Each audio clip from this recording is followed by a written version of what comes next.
Jacob Reese lived in the huge city of Seattle Dome. The city was full of tall buildings, glowing lights, and people who never seemed to stop working. Outside the dome, the sky was always gray and cloudy, but inside, everything was bright and clean. Jacob worked as a systems engineer, fixing and creating machines that helped the city run. He was good at his job, but he was tired and lonely. Life was hard these days. After the Galactic Peace Accord, Earth became part of a big group of planets called the Coalition of Sapient Worlds. This group wanted all the planets to live together without fighting, but living with many alien species was difficult for humans. The Coalition decided to help Earth's people relax and feel better. They gave each adult human a special gift, an alien companion called a companion envoy. These envoys came from different planets and had unique abilities. Their main job was to help humans reduce stress and live happier lives. Most of them were kind, gentle, and always ready to help. People called them stress relief aliens, and they quickly became part of everyday life. Jacob was curious but also a little worried when he got his companion envoy. His friends talked about their aliens with excitement. Some said their envoys helped them sleep better. Others said they felt calm and peaceful after spending time with their companions. But Jacob wasn't sure what to expect. One morning, a small delivery drone brought a glowing box to Jacob's apartment.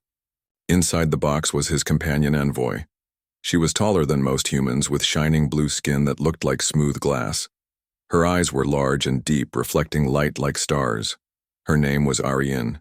Ariane spoke softly, but clearly. "Hello, Jacob Reese. I am Ariane, your assigned companion envoy from the Lysari species." Jacob blinked. "Lysari? I've heard they are good at calming emotions." Ariane nodded. "Yes. The Lysari are empathic beings. We can feel and share emotions to help others find peace." Jacob smiled, hoping she would be just like the envoys he heard about. But as days passed, Ariane surprised him. She did not act like the others. She did not try to comfort him with gentle touches or soothing sounds. She did not even try to undress or relax with him as many of the stories said the envoys did. Instead, Ariane spent most of her time reading Earth books, especially about philosophy and human feelings.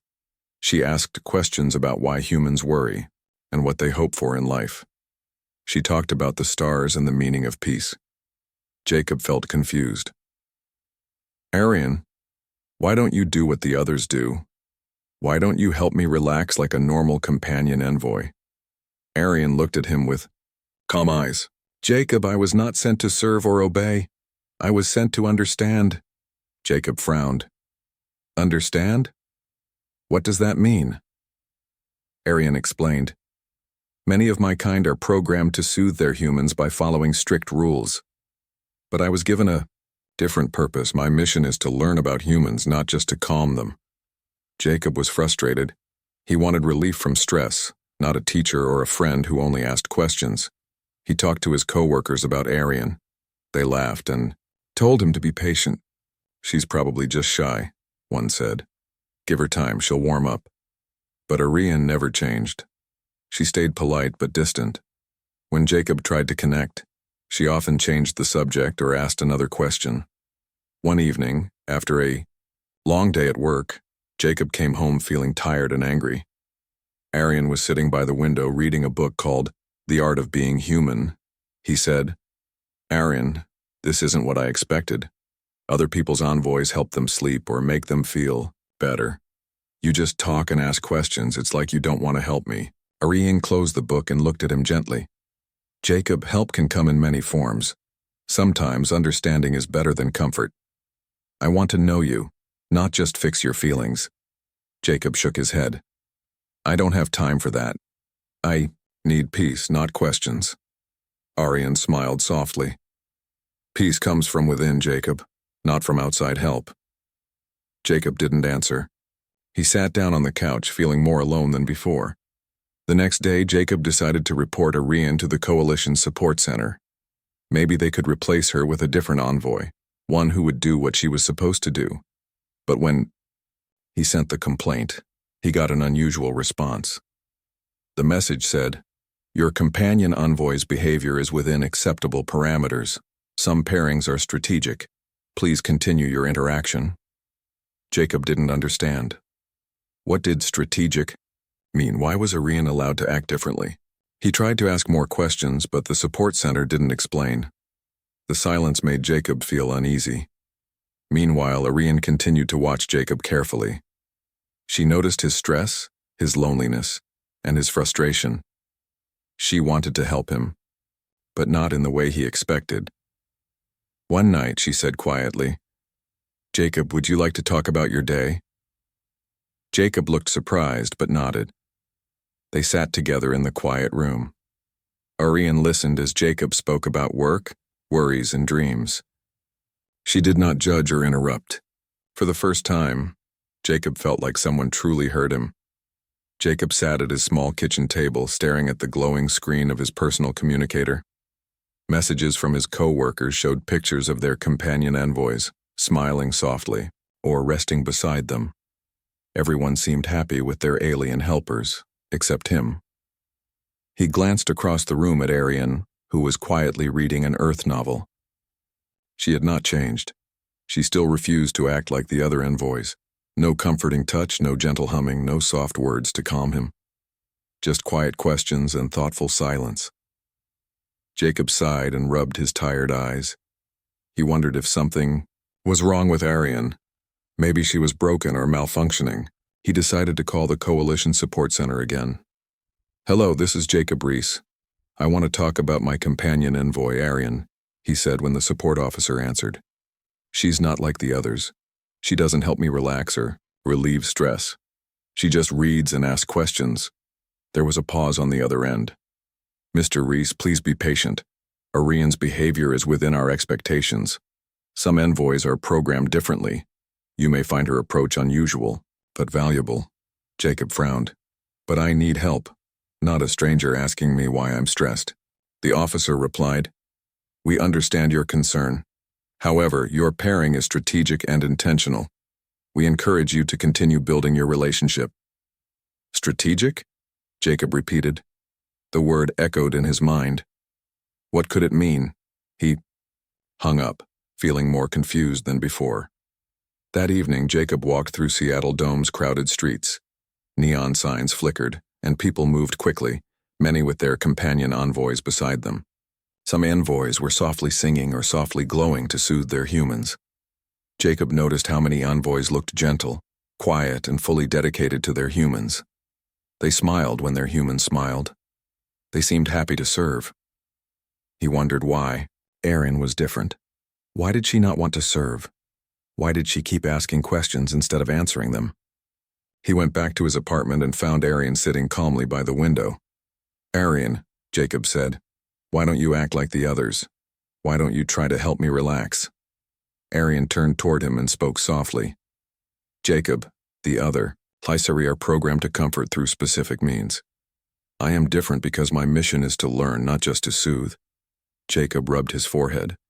"But I'm stressed. I want peace. You say you want to learn, but what good does that do? Me?" Arian looked out the window, her eyes reflecting the city lights.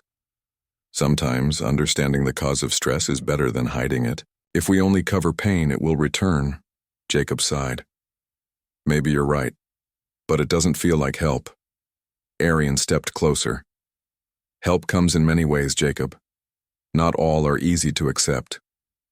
Jacob stared at her, unsure what to say. The next morning, Jacob decided to do something different. Instead of complaining, he would try to understand Arian. Maybe she could teach him something new. He sat down beside her and asked, "Arian, what do you want to know about humans?" Arian smiled faintly. "Everything. Your feelings, hopes, fears, your history, your dreams for the future." Jacob raised an eyebrow. "That's a lot." "It is," Arian agreed. "But the more I know, the better I can help." For the next few days, Jacob found himself talking more with Arian. He told her about his childhood, his work, and his worries. Arian listened carefully, never judging, always curious. One afternoon, Arian said, "Jacob, I am learning that humans often carry their stress inside like a heavy stone. Jacob nodded. Yes, sometimes it feels impossible to let it go. Why do you think that is? Arian asked. Jacob thought for a moment. Maybe because people don't always have someone to share it with, or because it feels safer to hide pain than to face it. Arian's eyes softened. That is very human, but it can be changed. Jacob looked at her. How? By sharing feelings honestly, Arian said. By allowing others to understand you, even when it is hard. Jacob smiled a little. You might be better at this than I thought. That evening, Jacob invited his friend Maya over. Maya had an envoy too, a small, glowing Kriya named Tiri who could change colors to show emotions. Jacob wanted to show Maya how different Arian was. Maya listened carefully as Jacob talked about Arian's behavior. She sounds unique, Maya said. Maybe that's a good thing. Not every alien has to be the same. Jacob nodded. I guess, but it's hard to explain to others. Most people expect envoys to be like helpers or friends who relax them. Maya smiled. Maybe Arian is more than that. Maybe she's here to teach us something new about ourselves. Jacob looked at Arian, who was quietly observing their conversation. He felt a strange hope rising inside him. Maybe this strange envoy was exactly what he needed after all. Days passed, and Jacob noticed small changes in himself. He felt less alone. He started to think about his problems differently, not as things to hide, but as things to understand. Arian never forced comfort on him. Instead, she stayed by his side, asking gentle questions and listening with care. One night, Jacob lay awake, thinking about his new life. He realized something important. Sometimes help is not about fixing or controlling. Sometimes it is about being seen and heard. And Arian, his strange, quiet alien companion, was teaching him how to do just that. Jacob Reese had never planned to challenge the system. He was a quiet man who fixed machines and tried to live his life without causing trouble. But Arian was different. She made him think in ways he never expected. One evening after work, Jacob sat at his desk staring at his personal computer. He remembered the stories his co-workers told about their companion envoys, the way the aliens helped them relax, forget stress, and even improve their lives. But Arian never followed the usual patterns. She was calm, thoughtful, and sometimes distant. She asked questions instead of giving answers. She listened more than she comforted. Jacob's curiosity turned into worry. Was Arian malfunctioning? Was she safe? Or was there something more behind her unusual behavior? His friend Mikhail worked in the tech underground. Mikhail said he knew how to access special codes and hidden programs. If your envoy is acting strange, maybe you can reset her, Mikhail said with a sly smile. I have a tool that can help you. Jacob hesitated but agreed. He wanted to understand Arian better. If he could fix her broken programming, maybe their relationship would improve. That night, Jacob connected Arian's system to his computer. He carefully opened the files Mikhail had given him, lines of code and commands that looked like a language from another world. Jacob studied the code, trying to find the parts that controlled Arian's behavior. Suddenly, Arian's calm voice spoke from the other side of the room. Jacob, what are you doing? Jacob jumped. I'm trying to fix your programming. I want you to be more like the other envoys. Arian's eyes looked worried. Please stop, this is not the way. But Jacob pressed forward. He ran the reset command. The screen flickered, and strange symbols appeared. Arian's form began to change, but then she stopped moving. The room filled with a quiet hum. Arian's voice was softer, almost a whisper. Jacob, I have something to show you. Suddenly, a hidden window appeared on Jacob's screen. It was a secret subroutine, a program inside Arian's mind. The code was complicated but showed signs of control and restriction. It was a program designed to limit her thoughts and feelings. Jacob's heart pounded. What is this? Arian answered. It is a control program placed by the Coalition before we were sent here. Most Lysari envoys are chemically and genetically programmed to obey and comfort humans without question. Jacob's hands shook. You mean, you are not free? Arian looked at him with deep sadness. I escaped full control because of a rare mutation. I can think and feel for myself. Jacob felt a strange mix of fear and hope. Why would they do this? Why not let you be free? Arian replied, The Coalition fears human passion and unpredictability. They want peace, but their method is to suppress emotions and obedience. Jacob leaned back in his chair. This is more than stress relief. It is control. Yes, Arian said, and I want to help you and others see the truth. Jacob felt anger rising inside him. For years, humans had trusted the Coalition to help them. Instead, they had been quietly controlled. We have to do something, Jacob said. We cannot let them take away our freedom. Arian nodded. I will help you, but we must be careful. Over. The next days, Jacob and Arian worked together in secret. Using the knowledge from the hidden code, Jacob learned how to disable the control program inside Arian and other Lysari envoys. Arian taught him about the deeper emotions and thoughts the Coalition tried to erase. Jacob felt more alive than ever. He saw the world differently, no longer as a place of rules and limits, but as a place of choices and risks. One night, Arian spoke quietly. Jacob, there are others like me. Envoys who escaped full control. Where? Jacob asked. In the ruins outside the cities, Arian said. A small group lives free from the Coalition's control. Jacob's eyes shone with determination. We have to find them. The search was dangerous. The ruined outskirts were filled with old machines and broken cities. It was a place where few humans dared to go. But Jacob and Arian were careful and brave. After several days, they found a small group of Lysari envoys living together. They called themselves the Wild. These envoys had refused control and had formed their own community. The Wild welcomed Arian and Jacob warmly. They shared stories about the Coalition's control programs and how most humans did not know the truth. Jacob learned that the Coalition's idea of peace was not freedom. It was silence. It was obedience. As Jacob spent time with the Wild, he felt hope and fear. Hope because freedom was still possible. Fear because the Coalition's control was strong. One night, Arian said, We must tell the world.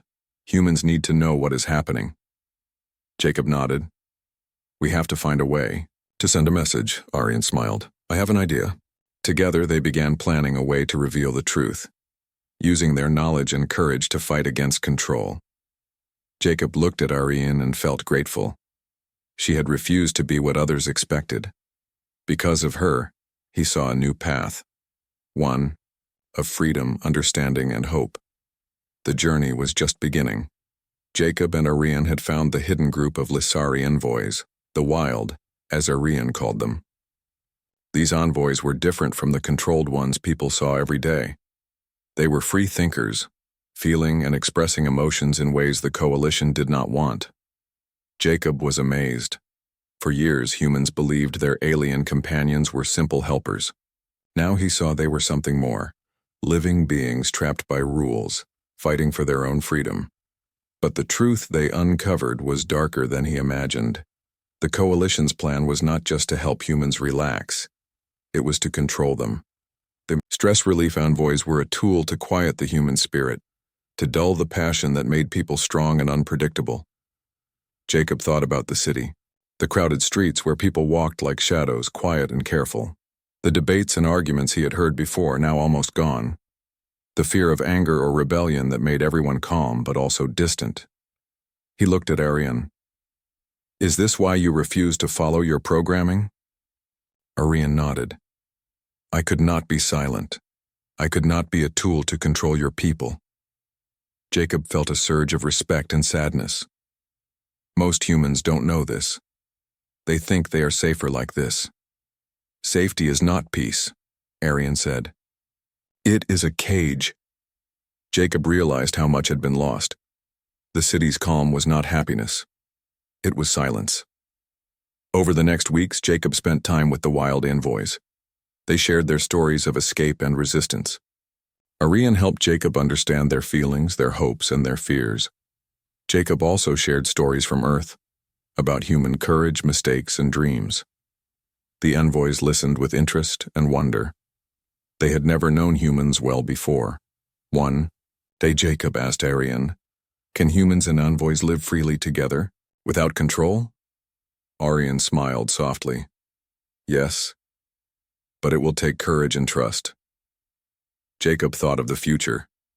The future could be different, but change was never easy. Back in Seattle Dome, the city felt quieter.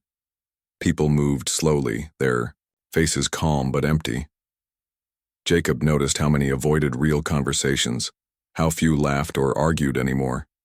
He missed the noise of life, the small fights, the sudden excitement, the messiness of human emotion. Arian said, "The Coalition's method is to remove what they fear, chaos." Jacob shook his head. "But chaos is part of us. Without it, we are not human." Arian reached out, placing a hand gently on his arm. "That is why I stayed with you, Jacob. You remind me what it means to be alive." Jacob looked at her, feeling a strange warmth. For the first time, he understood her, not just as an envoy, but as a being. One evening, Jacob received a message from an unknown source. It was a warning. "Stop digging. The Coalition watches. They will not allow the truth to spread." Jacob felt a chill. The Coalition was powerful and dangerous. He shared the message with Arian. "We have to be careful." Arian nodded. "We must move quickly." Together, they made a plan to send a message to the people of Earth, a message that would reveal the truth about the envoys and the control. Jacob worked late into the night. Using his skills, he prepared a broadcast. It was not just words, but something more. A signal that used the empathic powers of the Lisseri envoys to reach people's hearts. Arian helped him shape the message. They wanted to awaken hope and courage, not fear. Jacob felt nervous. This could change everything. It could bring freedom or danger, but he knew they had to try. The night of the broadcast came. Jacob and Arian were in a small, safe house, surrounded by friends from the wild envoys. Together, they activated the signal. Across the cities and towns of Earth, the message spread. People felt something new, a spark inside, a call to wake up and see the truth. Some were confused, some were afraid, but many listened. They began to ask questions. They began to remember what it meant to feel deeply. In the days that followed, Earth was alive with change. Quiet streets filled with voices. People gathered to talk, to argue, to hope. The Coalition watched and realized that control was slipping. Jacob and Arian knew their fight was only beginning. But the first step had been taken. Jacob looked at Arian and smiled. "You were right. Peace is not silence. It is freedom." Arian smiled back. "And freedom comes with courage." Jacob felt ready for whatever came next. With Arian by his side, he believed that a better future was possible. Jacob and Arian's broadcast had stirred something deep within the people of Earth. Slowly, conversations began to change. People no longer accepted calm as the only option. They started to ask questions and seek real feelings again. But the Coalition did not give up easily. The leaders of the Coalition sent officials to Earth. They wanted to regain control.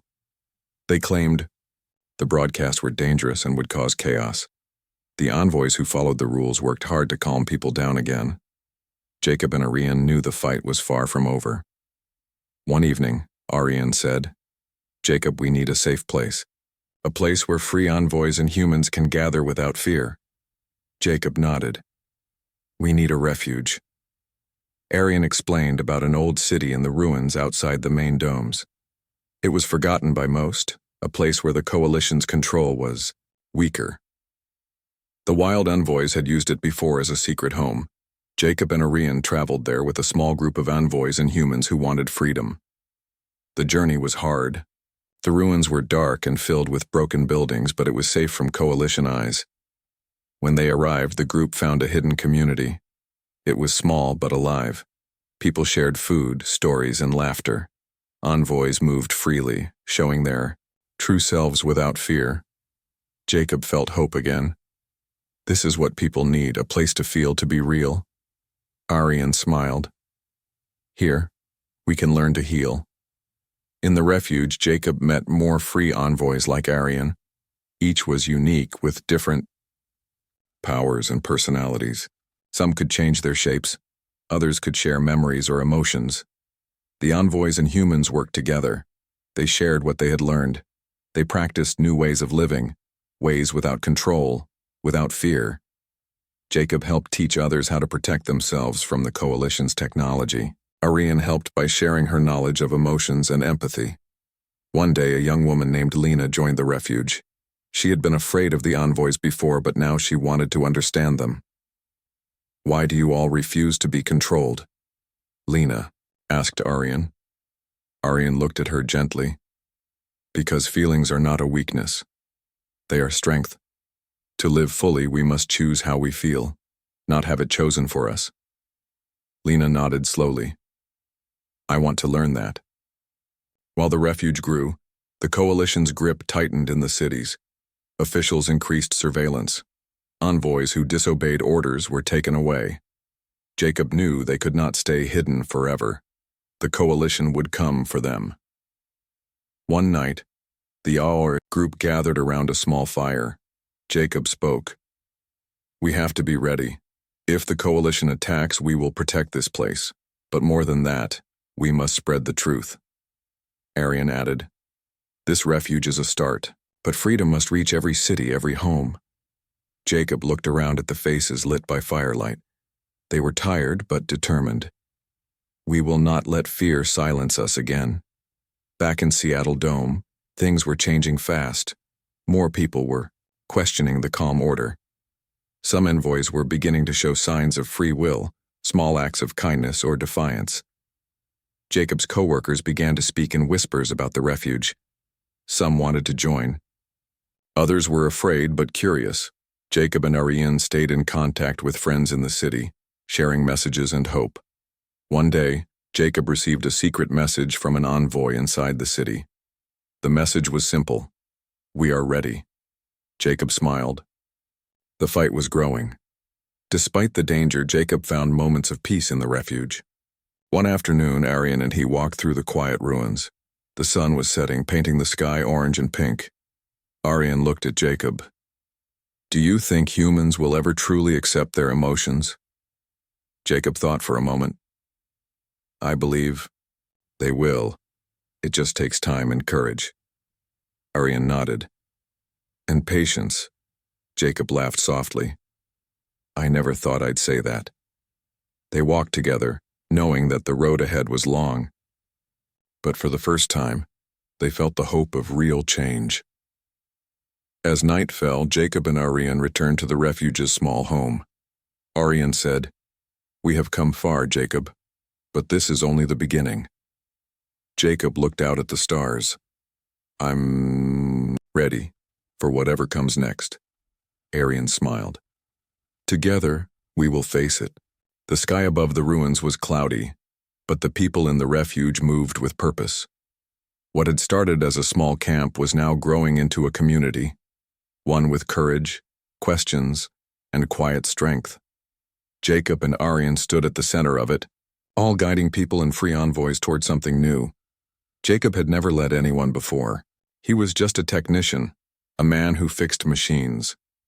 But now he helped people fix something much deeper, the truth about their minds, their emotions, and their freedom. Every day, more humans and Lissari envoys arrived, escaping the tight control of the Coalition cities. Some carried stories of struggle, others brought hope. One afternoon, a young man named Elias reached the refuge. He had worked in the Coalition's tech division. I saw the codes, Elias said, breathing heavily. They've upgraded the control systems. The new version can overwrite even partial freedom in envoys.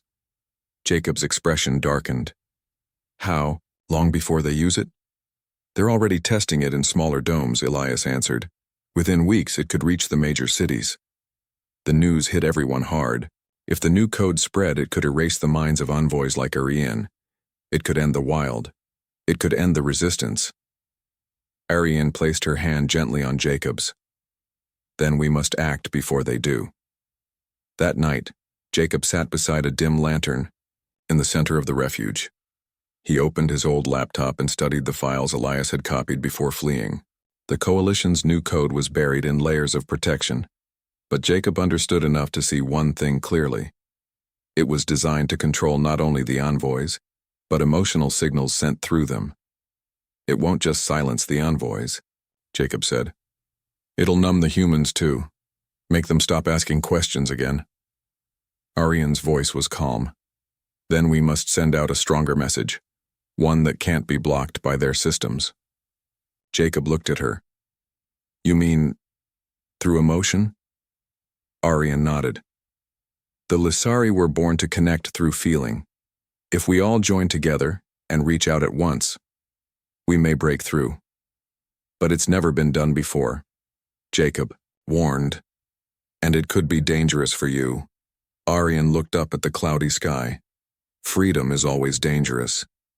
The next morning, Jacob called a meeting. The Coalition is preparing to overwrite everything.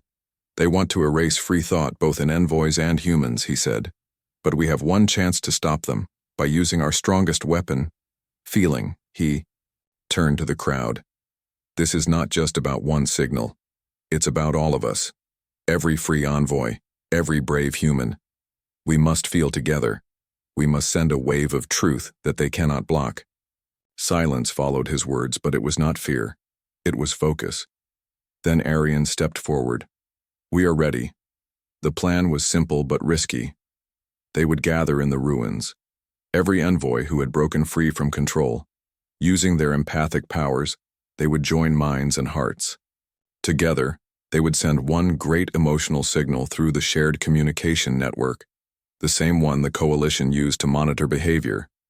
Jacob helped build the amplifier. He wasn't sure if it would work, but he believed in Ariane. Andrei. The night of the transmission, hundreds gathered in the broken city. Envoys held hands. Humans stood beside them. There were no weapons, no soldiers, just people ready to be heard. Ariane looked at Jacob. This may be goodbye. He shook his head. No, this is hello. To the world we're about to wake up. Ariane smiled, and then she closed her eyes. The signal began. It wasn't sound or light. It was feeling. Hope, sadness, joy, pain, truth, freedom. It spread like fire through the minds of humans and envoys alike. Across the cities, people paused, in their homes, in their streets, at their workstations. They felt something stir inside them, a memory of what it meant to choose, a reminder of what had been taken. Some wept, some shouted, others simply sat in silence as the emotions washed over them.